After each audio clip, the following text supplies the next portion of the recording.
Section 40 যেটা ছিল আগেকার আইনে যেটা ছিল সেকশন 40, অর্থাৎ কোনো একটা জায়গা ওয়াকফ বোর্ড মনে করলে সে নিজে অনুসন্ধান করে সেই জায়গাটাকে ওয়াকফ বলে ঘোষণা করে দিতে পারে, এবং সেক্ষেত্রে কেউ যদি সেটার সঙ্গে দ্বিমত হয় সে ট্রাইব্যুনালে যেতে পারে।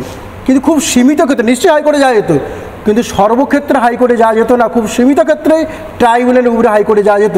এখন সেটা বলা হয়েছে যে কেউ অমিত শাহ কেনই ট্রাইব্যুনালের বিরুদ্ধে হাইকোর্টে যেতে পারে। তাহলে আপনাকে সত্যি কথা বলতে আমাদের গণতন্ত্রের গৃহমন্ত্রী বলতে পারলেন, আমাদের গণতন্ত্রের কিন্তু জুডিশিয়ারি, তাহলে এতদিন কেন জুডিশিয়ারিকে সেখানে রুখে দেওয়া হয়েছিল?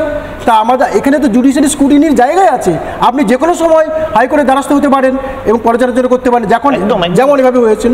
তৃতীয় কথা যেটা বলি আপনাকে, যে আপনি যেটা বলেন স্বচ্ছতার সঙ্গে, এই স্বচ্ছতার সঙ্গে করার জন্যই বলা হয়েছে এবারে সমস্ত ওয়াকফ সম্পত্তিকে সেন্ট্রাল পোর্টালে নথিভুক্ত করতে হবে। এটা তো এর সবচেয়ে উল্লেখযোগ্য দিক। সেন্ট্রাল পোর্টালে যদি নথিভুক্ত হয় আম জনতা দেখতে পারবে যে কোথায় কোথায় ওয়াকফ সম্পত্তি আছে, কে কে দখল করে আছে, এবং ট্রান্সপারেন্সি থাকবে। এইখানেই তৃণমূলের বা রাজ্য সরকারের আপত্তি। আপত্তি এই জায়গায় এই আপত্তিটা এই জায়গায়, যখনই তারা দেখবে যে এত ওয়াকফ প্রপার্টি কার কাছে আছে, এতদিন কেন আমরা জানতাম না, এতদিন কার কাছে ছিল।